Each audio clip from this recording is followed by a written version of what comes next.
Buen día, estudiantes. Bienvenidos al curso de legislación comercial y tributaria. En esta semana, jóvenes, vamos a ver lo que es nuestro sistema tributario. Bueno, como bien saben, nuestro sistema tributario, la parte legal, ¿no? La parte normativa, está estipulada en la Constitución Política del Perú del 93, ¿no? Nuestra Constitución vigente. Específicamente en el artículo 74 nos menciona, ¿no?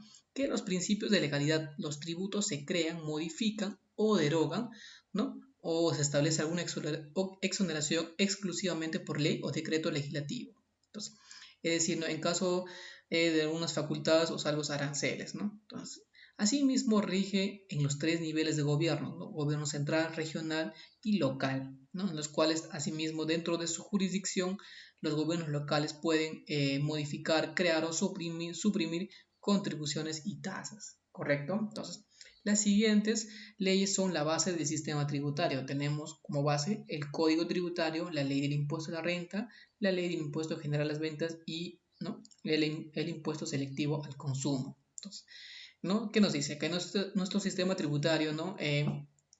Tiene la facultad, ¿no? A través de rango de ley, modificar, suprimir, ¿no? O derogar, ¿no? Entonces, y asimismo los gobiernos locales también tienen ¿no? Dentro de sus límites que señala la ley, también tiene esas facultades.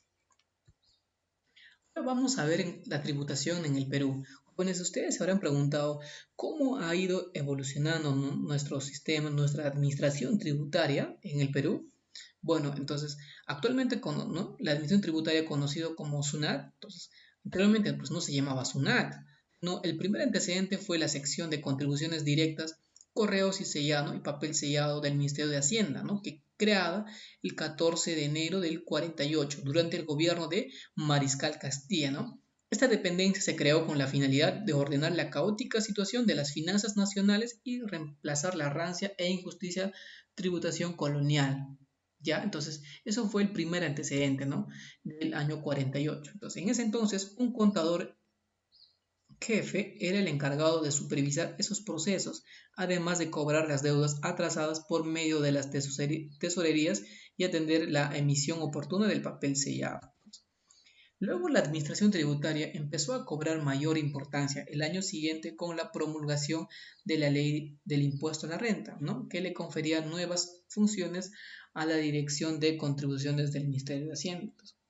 Ya en el 1988, la Dirección General de Contribuciones fue reemplazada por la Superintendencia Nacional de Administración Tributaria, SUNAT, que ahora conocemos, como institución pública descentralizada y se dictó una serie de normas para tratar de mejorar los sistemas y procedimientos. Pero en ese entonces no se logró ningún resultado.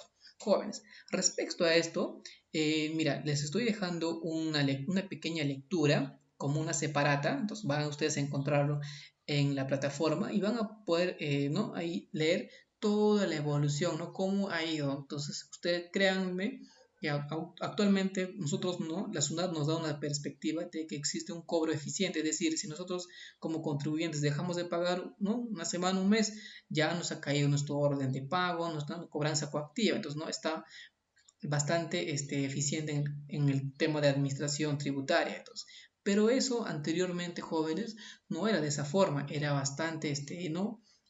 Como puedo decirlo, había mucha corrupción y no había un cobro, no se realizaba una buena administración. Entonces, eso ustedes, incluso los nombres han ido modificando, ¿no? Se han ido, primero, por ejemplo, aduanas era, ¿no? Estaba separado de SUNAT, ¿no?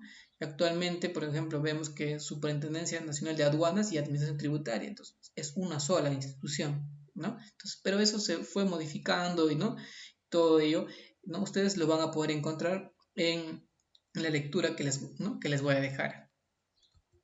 Ahora vamos a ver nuestro sistema tributario peruano. Nuestro sistema tributario peruano, jóvenes, ¿no? Como máxima autoridad, ¿a quién tenemos? Al Estado, correcto, al Estado peruano, quien a través de sus políticas tributarias y su administración tributaria, ¿no? Políticas tributarias nos referimos pues a las normas constantemente, ¿no? A las nuevas leyes, ¿no? Y a los nuevos tributos que se están derogando, por ejemplo, o que, ¿no? Que hay una exoneración, una postergación o las nuevas obligaciones que están surgiendo. Entonces, ¿a través de qué? ¿No? Del tributo. Entonces, ¿a quién se le, ¿no? se le da esa obligación de tributar? A las personas, ¿no? Ya sean naturales, jurídicas, ¿no? Entonces, y a cambio, ¿qué recibe, no? No recibe una contraprestación directa, sin embargo, el Estado, ¿no? Brinda servicios colectivos, por ejemplo, como obras públicas, ¿no? Hospitales, colegios, ¿no? Carreteras, entonces, pistas y veredas, ¿no? Todo ello, ¿no? A través de las contribuciones que podemos realizar nosotros, ¿no? Como empresa o como persona natural. Ya, entonces, esto es la estructura, ¿no? Teniendo como máxima autoridad al Estado, jóvenes, ¿no? A través de sus políticas y sus normas tributarias, ¿no? Que ejerce. El sistema tributario, específicamente el sistema tributario, jóvenes, ¿no? Está formado por el Código Tributario. ¿Quién tiene la base legal, ¿no? La base legal que actualmente la última es el Decreto Supremo 133-2013-Economía, Finanzas, ¿no? Entonces, en el del año 2003 es la última, ¿no? El último Decreto Supremo. Entonces, y su base legal también podría, ¿no? Que es el Decreto Legislativo 816, ¿no?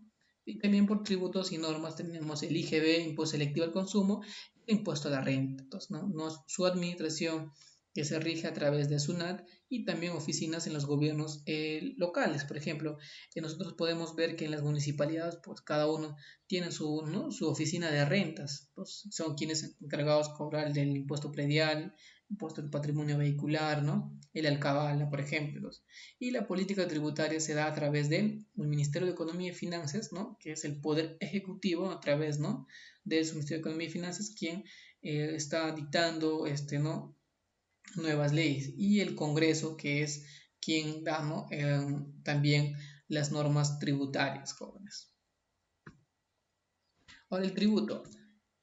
El tributo son prestaciones comúnmente, ¿no? En dinero que exige el Estado, ¿no? Es decir, no es algo, un pago voluntario, jóvenes, sino es una obligación, ¿no? Entonces, el contribuyente, ¿no? A través, ¿no?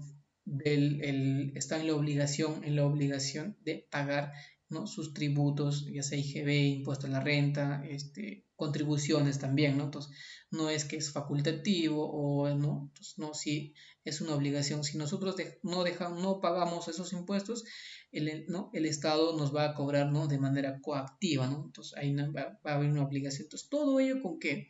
Con la finalidad que el Estado va a financiar su gasto público, ¿no? Entonces, por ejemplo, pago de los docentes, de las enfermeras, ¿no? En este caso de la seguridad, ¿no? De los policías, todo ello a través, ¿no? De los impuestos que recauda por parte, ¿no? De la contribución de los impuestos y tributos.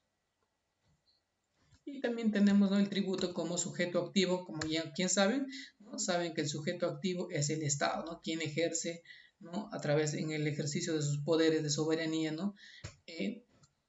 La cobranza coactiva, ¿no? Entonces, y el sujeto pasivo, que es el contribuyente, ya sea persona natural o persona jurídica, ¿no? Persona natural, tenemos personas naturales con negocio, sin negocio, ¿no? Con negocio que generan rentas de tercera categoría, y sin negocio, renta de primera, renta de segunda, tercera y cuarta, ¿no? Entonces, y personas jurídicas de rentas de tercera categoría.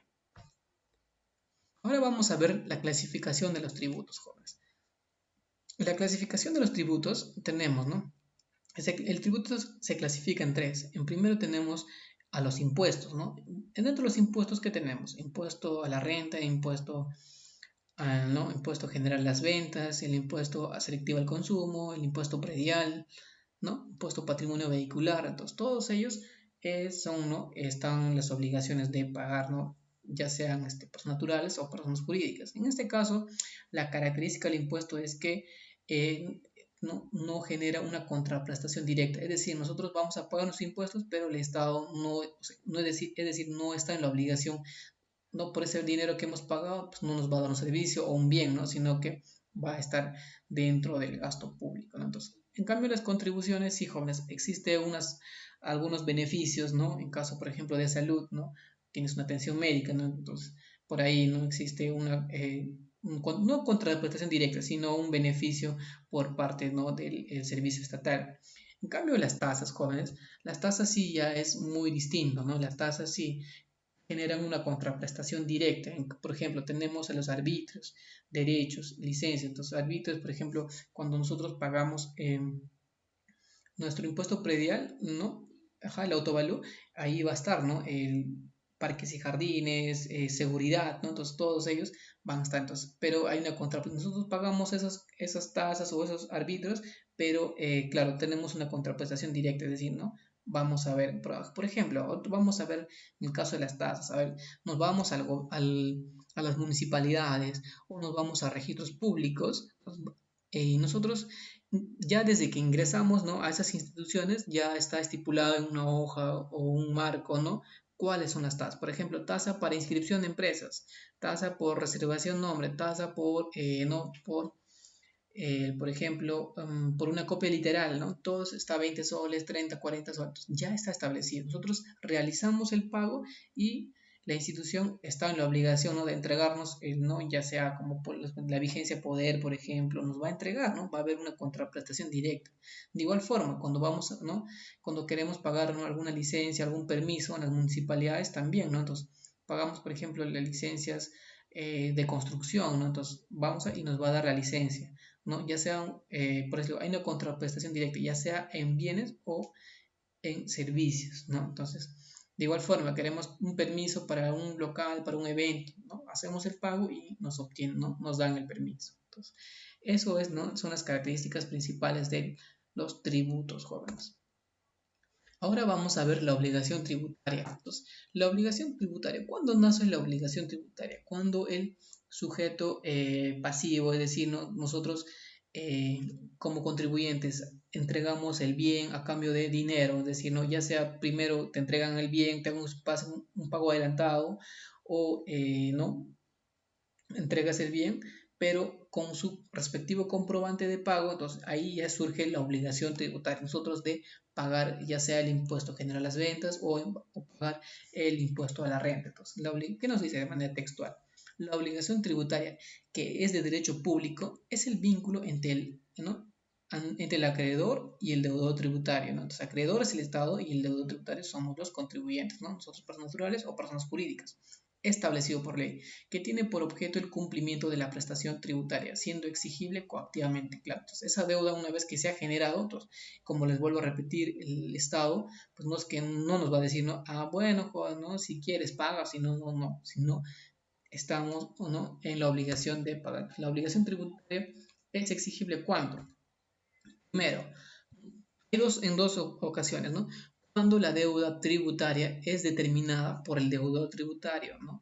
Es decir, cuando nosotros determinamos, por ejemplo, ¿no? Este mes he vendido 10.000 soles, ya voy a declarar, ¿no? A través del, ¿no? del PIT 621, se declara, se envía la declaración. Entonces, en ese caso, nosotros hemos generado, ¿no? Hemos determinado nuestra deuda. Entonces, hemos declarado y si no realizamos el pago, entonces la SUNAT nos va a emitir, ¿no? Una orden de pago, ¿no? Obligándonos a nosotros a pagar. Si no pagamos, no cumplimos con pagar la orden de pago, nos va ya a llegar una cobranza coactiva, ¿no? Entonces, eso es el procedimiento.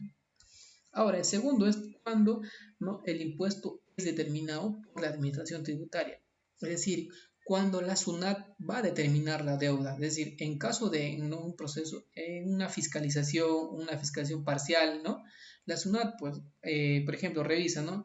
Ah, este señor no ha pagado con su IGB este mes. Entonces, y nosotros, en ese caso, por todavía de declaración no se ha hecho, o sea, no está determinado por parte de nosotros, sino que la SUNAT nos va a emitir, ¿no? Un documento que se llama resolución de determinación o resolución de multa, ¿no? A través de ese documento la SUNAT determina el impuesto que supuestamente nosotros debemos y nos va a cobrar, ¿ya? Entonces van a haber dos casos en que la obligación tributaria va a ser determinada. Uno, cuando es determinado por el mismo deudor tributario y en el otro caso cuando la administración tributaria, ¿no? Lo determina. Extinción de la obligación tributaria, jóvenes. Entonces, ¿cuándo se va a extinguir la deuda? Bueno, ¿no? La deuda, las formas de extinción de la obligación tributaria son las siguientes, ¿no? Pues, bueno, en principio, cuando hacemos el pago, ¿no? Obviamente, nosotros cuando ya realizamos el pago a través, ¿no? Ya sea de manera virtual, de manera física, ¿no? Con una cuenta, ¿no? Con una cuenta de tracción, con una cuenta, ¿no? Ya sea en efectivo o también con una tarjeta de crédito, pero realizamos el pago, entonces ahí se va a extinguir la deuda. Compensación. En caso de las compensaciones, jóvenes, se va a tener, ¿no? Por ejemplo, se ha hecho un pago indebido o un pago en exceso, entonces tenemos ese saldo nosotros que podemos compensar en el siguiente periodo o, ¿no? Algunos tributos quizás que debemos, ¿no? Entonces podemos compensarlo eso. La condonación. La condonación, si jóvenes, va a estar exclusivamente, ¿no? Por este rango por una norma o rango de ley, ¿no? Es decir, no va a decir los contribuyentes que han ejercido o que tienen una deuda tributaria de tal año, de tal periodo, se extinguen. Entonces, ahí, ¿no? Entonces tiene que haber una ley expresa. Consolidación. En caso de la consolidación, jóvenes, es el, ¿no? Cuando el acreedor tributario pasa a ser deudor tributario. ¿Cómo así? Entonces ahí se extingue la deuda. Entonces, ¿cómo así? Por ejemplo, en una empresa o ya sea ¿no? Que ha tenido ¿no? sus recursos, ¿no? Sus empresas, pero está en deuda, pero ese señor muere y entonces no tiene herederos, ¿a quién pasa? Pasa a la empresa, perdón, al Estado. Y el Estado pues no puede ser a la vez acreedor y deudor, ¿no? Entonces ya cuando pasa a ser ¿no? pasa a ser de deudor a acreedor tributario o de acreedor a deudor tributario, entonces ahí se extingue la deuda, ¿no? Entonces ya no se va a cobrar pues a él mismo, ¿no? Entonces ahí se extingue la deuda. Ahora con resolución de administración tributaria. En ese caso sí, ¿no? La administración tributaria, por ejemplo, en caso de las cobranzas dudosas, que ya no ya existe una resolución de determinación, una resolución de multa y no ha sido pagado, entonces la SUNAT emite una resolución ¿no? de administración tributaria, ¿no? Extinguiendo la deuda, jóvenes. ¿Ya? Entonces, esas son las formas de extinción, ¿no? Pago, compensación, condonación, consolidación y resolución administrativa. Bueno, jóvenes, muchas gracias por su atención. Eso ha sido por esta semana con lo que respecta al sistema tributario peruano.